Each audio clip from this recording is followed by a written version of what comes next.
happens after the Mount of Olives? What do you have after that? The Judean Judean wilderness. Who lives there? Nobody. Who's patrolling there? Nobody. Where did David hide from Saul? And he was able to get away forever. Saul would never have caught him. And that's the same Judean wilderness that we were talking about there. It had Jesus simply took off to the east, got over the summit of the Mount of Olives, he's gone. He's free again. He can extend his ministry, keep mentoring his disciples and stuff like that.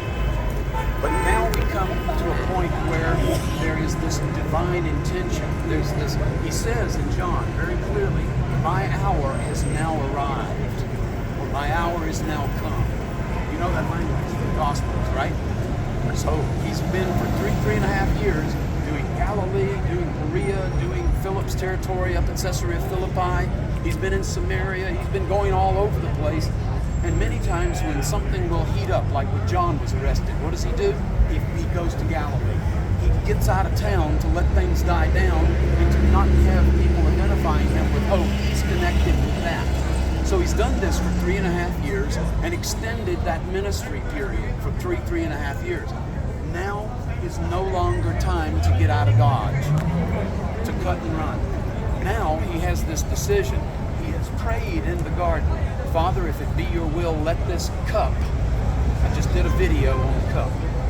What is cup imagery in the Bible?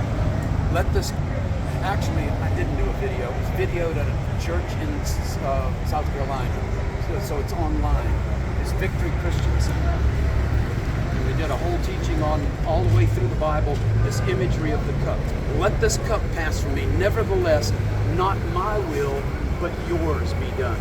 You remember back at the Sermon on the Mount, Jesus said, pray like this, your kingdom come, your will be done here like there, on earth as it is in heaven.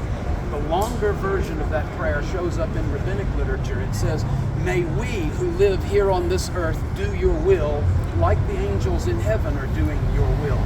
Immediately, completely, and appropriately or perfectly.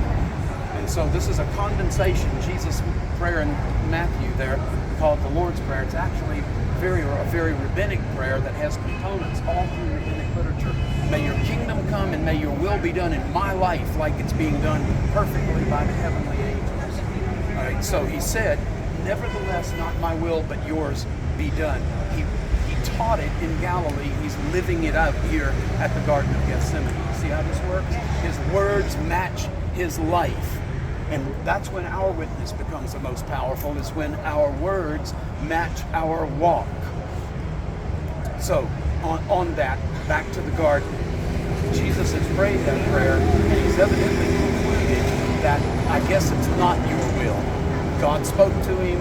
He got the sense that it's not time to cut and run yet one more time. Extend the ministry one more time. He's in Jerusalem. It is Passover, and he says, my hour is now come. So how does Jesus respond to seeing these 750 lumen flashlights coming at him, bunches of them, with weapons clanging and people talking back and forth that you can hear across the valley and stuff? He knows that his time is short. And so what does he do? Does he go up the ascent of the Mount of Olives? Does he get out of town like David did during Absalom's revolt, like as he has done other times in his ministry to extend it? What is his decision? How does he respond to the flashlights, to what John says is the lanterns and torches and weapons? He comes forward. Instead of fleeing, he comes forward. And he has a question. Who are you seeking? We're seeking Jesus of Nazareth. It's perfect Hebrew. Yeshua min Nazareth, Jesus from Nazareth. And he said, I am he. And so he's identifying himself.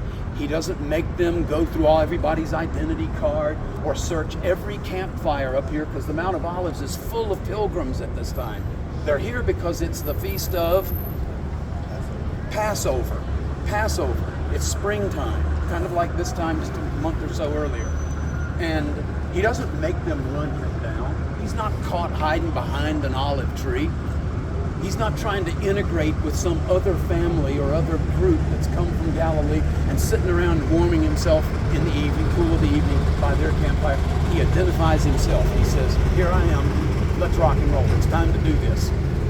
And I just find that so incredibly compelling because he knows what's coming. He's talked about the cup. You gotta watch the video, but it has to do with him taking on the wrath of God that comes, that's the response to the sin of all of mankind. He knows that that's coming. And he knows what it's going to cost him. It's going to cost him humiliation, suffering, and death. Yeah?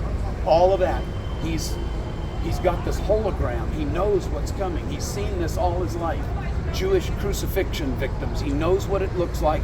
He knows the pound of flesh that it extracts. The pain, the suffering, the humility of that just extends even beyond you and into your family. Yes, this family had, their oldest son was crucified by the Romans, et cetera, right?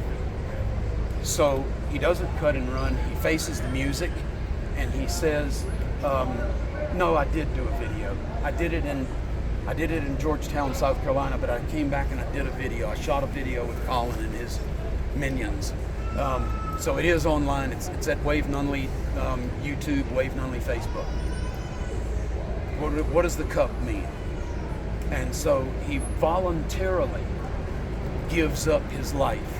His sacrifice is not something extracted from him unwillingly.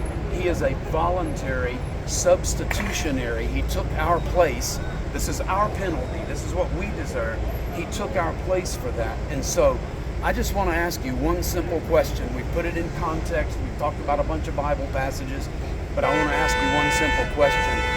Aren't you thankful that his answer to God the Father was yes?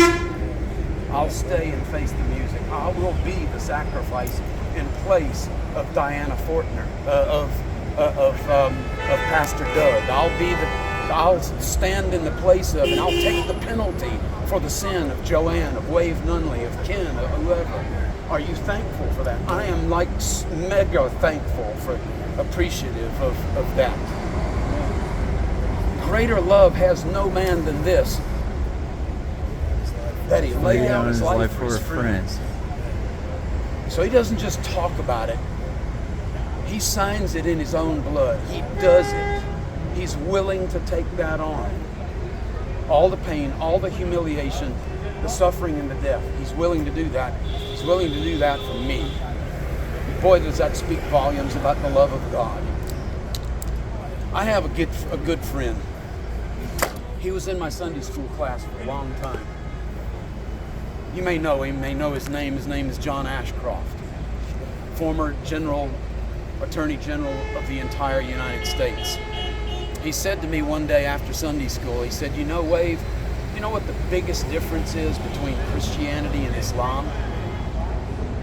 He said, in Islam, Allah requires that you give your son for him. In Christianity, he gave his son for you. I went, John, I think you hit the head right on the nail, my friend.